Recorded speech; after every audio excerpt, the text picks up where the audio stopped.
All right. Why isn't the media talking about this? Uh, Iranian missiles and drone strike on March 27th, just a couple of days ago, destroyed a U.S. Air Force E-3 Sentry AWACS aircraft and damaged several KC-135 refueling tankers at Prince Sultan Air Base in Saudi Arabia. Uh, Obviously, as part of ongoing regional conflicts, uh, resulted also in over a dozen injuries to U.S. personnel, and verified photos have confirmed severe damage to the E-3 Sentry, which is a key aerial command center. I don't know if you've seen an E2 or E3 before, but it's the airborne early warning uh, control and command and control centers. Uh, they have the big pancake-like dome on the roofs, uh, and Iran is knocked one out. And here are the confirmed pictures. Uh, it is shocking to me that the administration isn't talking about this. Um, and as I said, also destroyed were several KC-135 aerial refueling tankers. This is the same type of aircraft that crashed in Iraq last week or the week before, killing uh, 6 American airmen. Um, but again, why isn't this being talked about in the mainstream media? Uh, I don't know. The targeted location was the Prince Sultan Air Base, located about roughly 100 kilometers southeast of Riyadh, Saudi Arabia. Um,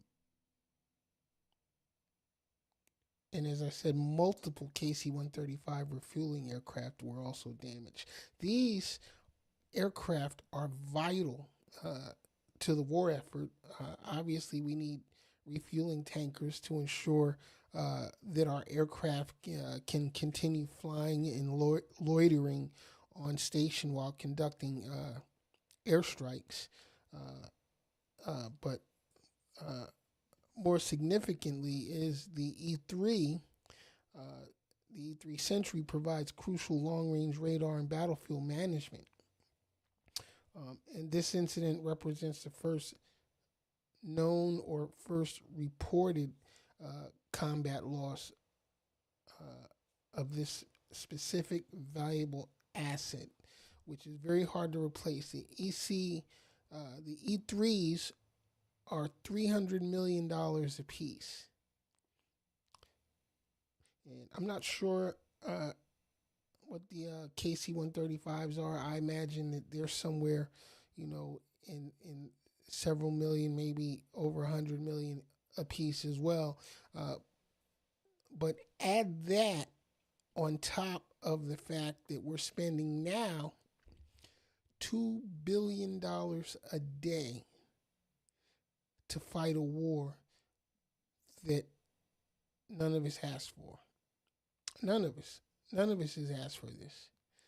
And it's sad because the Republicans are continuing to blindly support Donald Trump in his war of deception. Uh, Obviously, I mean, we all know he's trying to make everybody forget about the Epstein files. But listen, Mr. Trump, the Epstein files are not going away. They're not. Um, Now, here is what's really got me bothered is the fact that uh, U.S. troops are being prepared.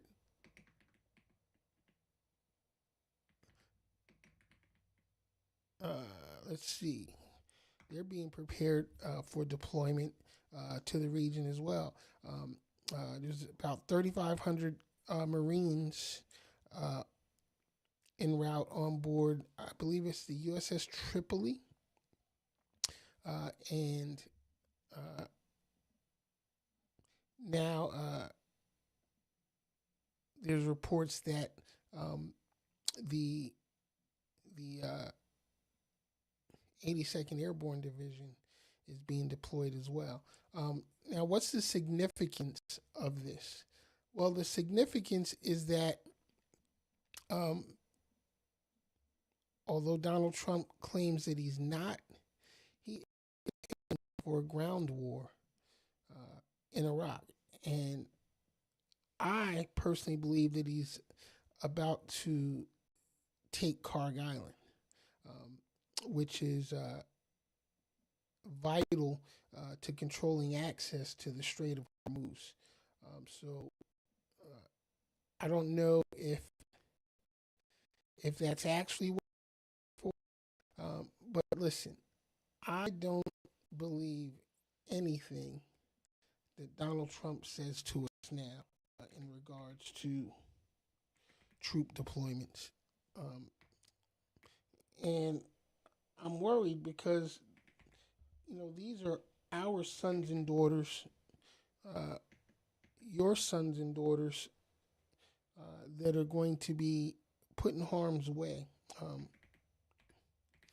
And we just, we got to find a way to end this. We have to find a way to save our children, to save our country. Donald Trump is fighting a war of egos and deception, and it really, really needs to end. Um, but what can we do? I mean, we the people have the power. You know what I'm saying? We the people, obviously can do something in terms of, finding some way to affect change in the course of this war.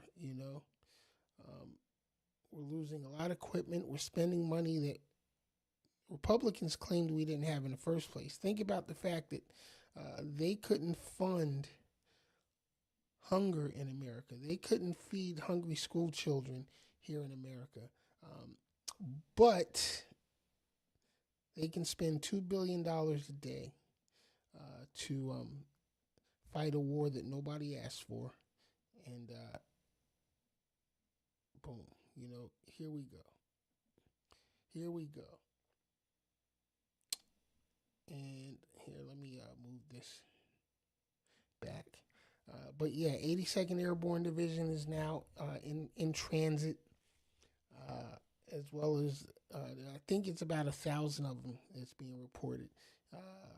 And who knows? Maybe special forces are already on the ground. We don't know. Maybe DevGru, or Deltas. They could be on the ground already for all we know.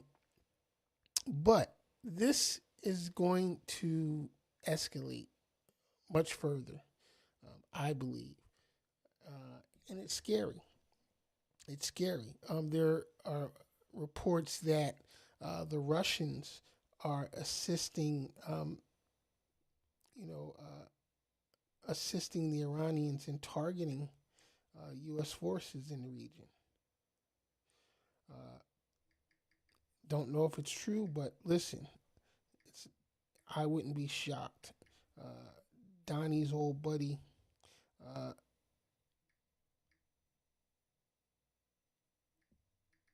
Donnie's old buddy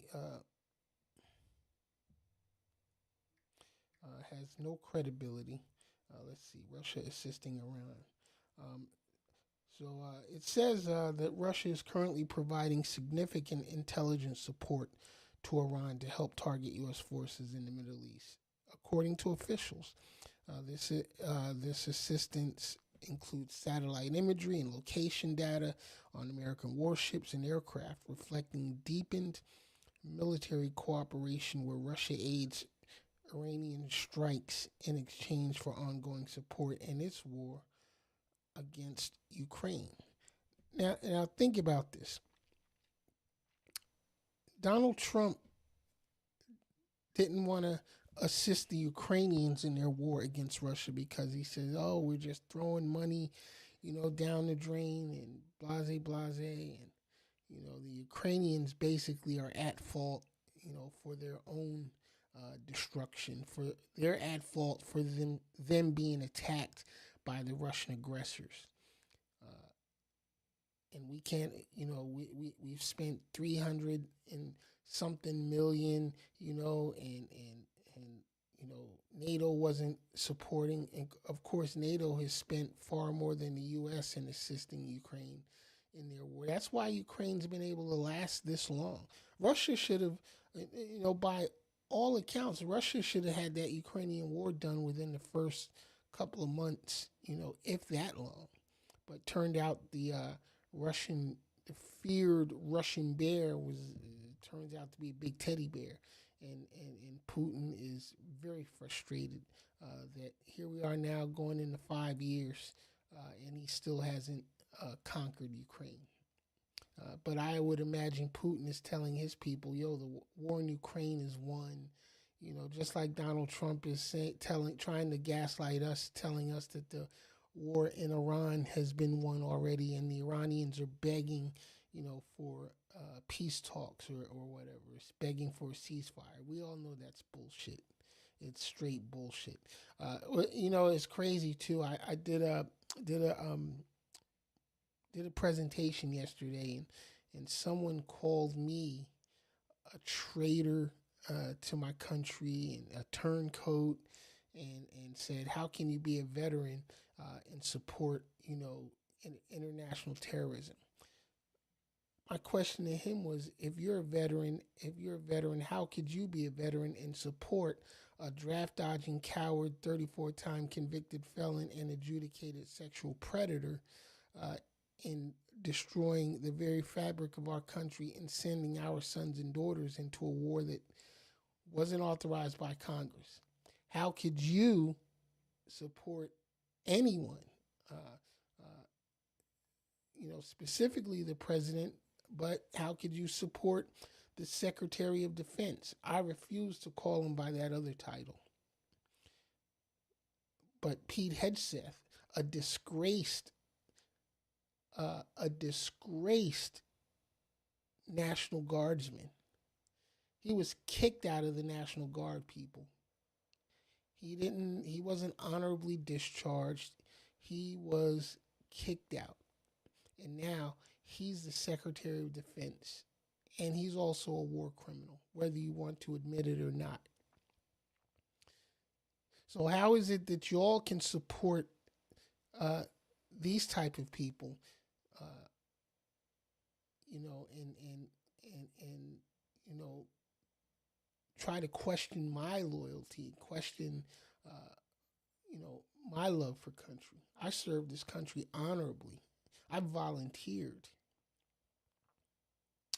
and I remember when we had real threats in the world. The Russians were just looking for opportunities to take us out all through the 80s. Back then it was called the Soviet Union, in case you all forgot, but they had their eyes on world dominance. Now we got the revamped Russian Empire trying to make a comeback, as well as the Chinese dynasty, the Chinese imperial dynasty is trying to make a comeback. But let me tell you something about the Chinese. The Chinese are very smart, and they would have to be. They've been around for about 5,000 years. We've only been around about 250 years, the United States. Russia has been around for 1,000 years or more, I believe. So, think about who has a better chance of outlasting these world conflicts. You don't see the Chinese busting a move on anybody. They're just sitting back, waiting for the United States, basically to bleed itself dry. we're eventually going to run out of ammunition. We can't sustain a long term conflict. We're still recovering from Afghanistan and Iraq. And, you know, say what you want, even with our high technology and definitely the most professional and best trained military force in the history of the world, we cannot sustain the stupidity that's going on right now. We can't. And for anybody that supports this nonsense, you're probably just as delusional as Donald Trump is and Pete Hegseth. Something has to be done, though. Something has to be done. Hopefully, midterm elections will put us in a better position to be able to prosecute these clowns. I don't know. I'm not going to hold my breath because I think the fix is already in. The Republicans know they're going to lose probably both houses of Congress.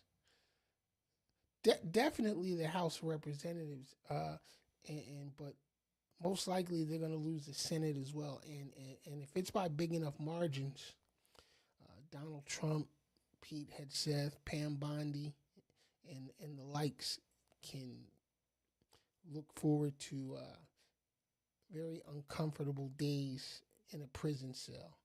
Or at least that's what I hope.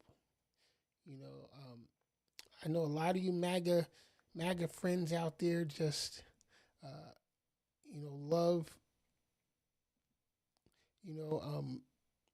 to say what you want, and support this fascist regime, this war, basically led by Israel, actually. Israel is leading us to hell, straight to hell. Israel is leading the United States straight to hell. That's a fact. And always I have to emphasize the fact that it's not a slight against the Jewish people, because it's not the Jewish people that are doing this. It's the Zionist government that has hijacked the Jewish state. Benjamin Netanyahu and his long list of cronies have basically taken over Israel and has turned Israel into probably the most oppressive nation on the planet. That's a fact. That's a fact. So I feel bad for the Jewish people because they're suffering just as bad as the American people are because of criminal government. So it's going to get ugly, I believe. I think it's going to get very, very ugly. I think that in time things are going to start to turn around, but it's definitely going to get worse before it gets better. And that's just my opinion. That's just my opinion. Now, let's get back to the Russian support of Iran. They're providing intelligence support. They're sending Iran real-time data to help Iran target U.S. military positions, marking a new level of indirect involvement.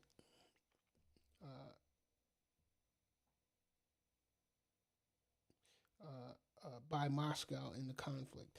Military technology exchange. While Iran has supplied drones for Russia's war in Ukraine, Russia is providing advanced weaponry, including plans for supplying Mi-28 attack helicopters. Russia is also offering satellite cooperation. Russia has assisted in launching Iranian satellites into orbit. And they have an overall strategic partnership. Both nations are aligned to counter U.S. influence,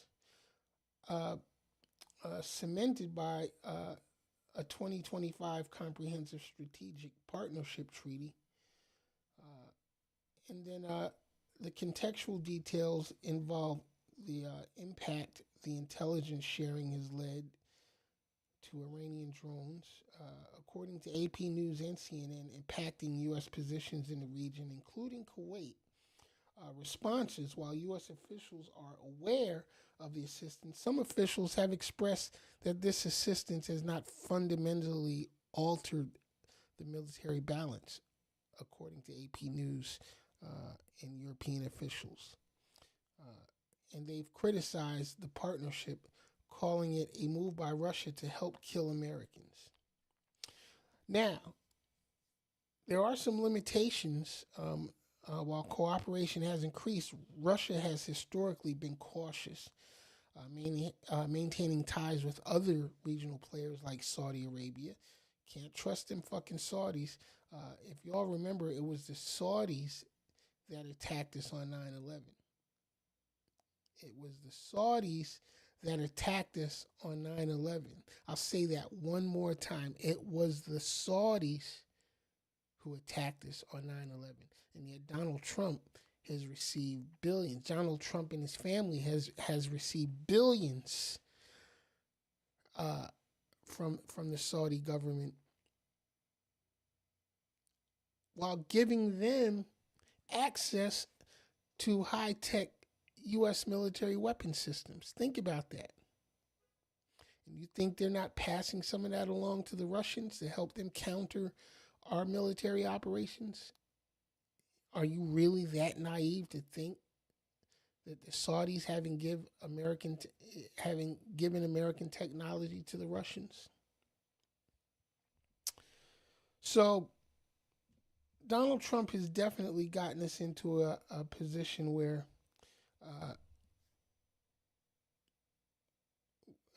we're set up for failure.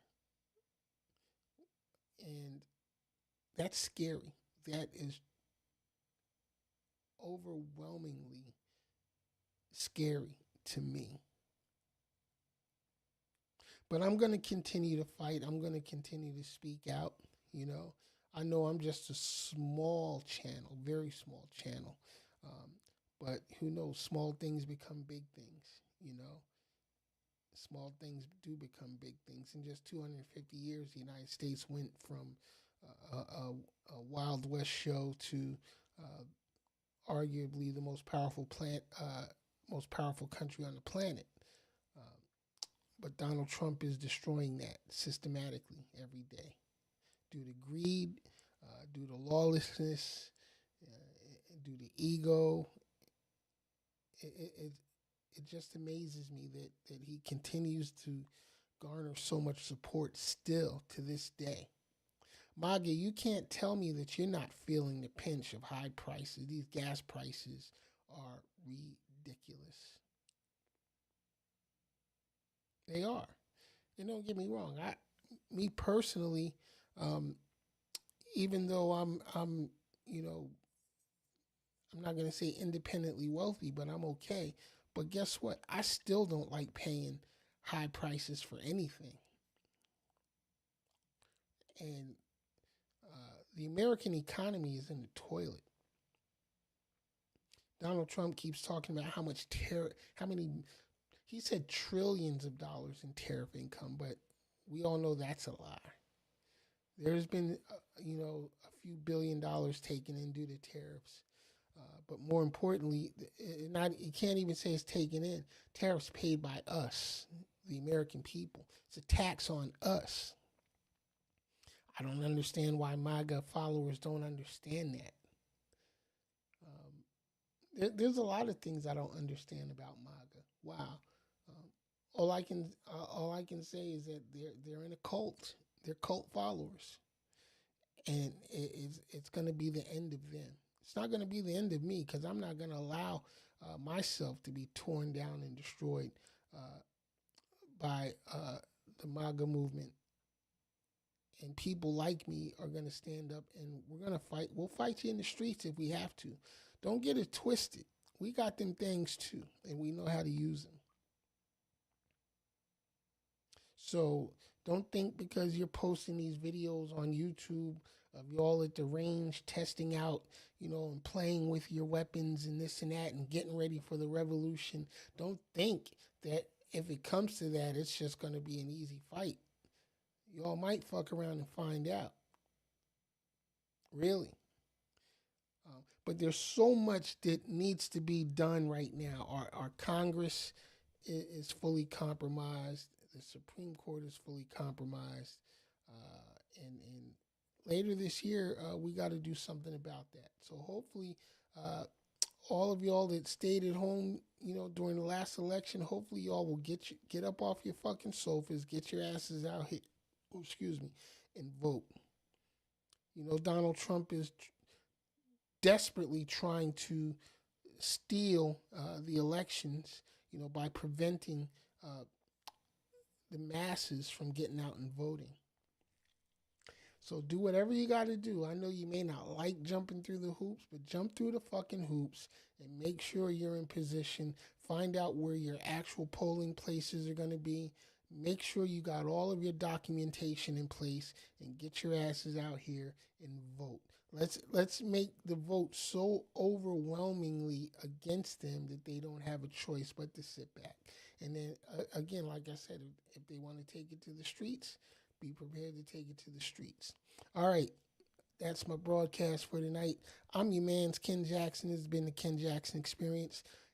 If you feel like America deserves better and wants better, please subscribe to the channel. It won't cost you a dime. I promise you that. I don't sell merchandise. I don't sell subscriptions. I'm not trying to get in your pocket for anything. But I do hope that I can get your ear for just a few minutes every week, and maybe, share some info with you that might be beneficial to you. All right, so we'll see you next Sunday night at 9 p.m. I know I got started a little bit late tonight, but that's okay. Better late than never. And I'll see you next week. Peace.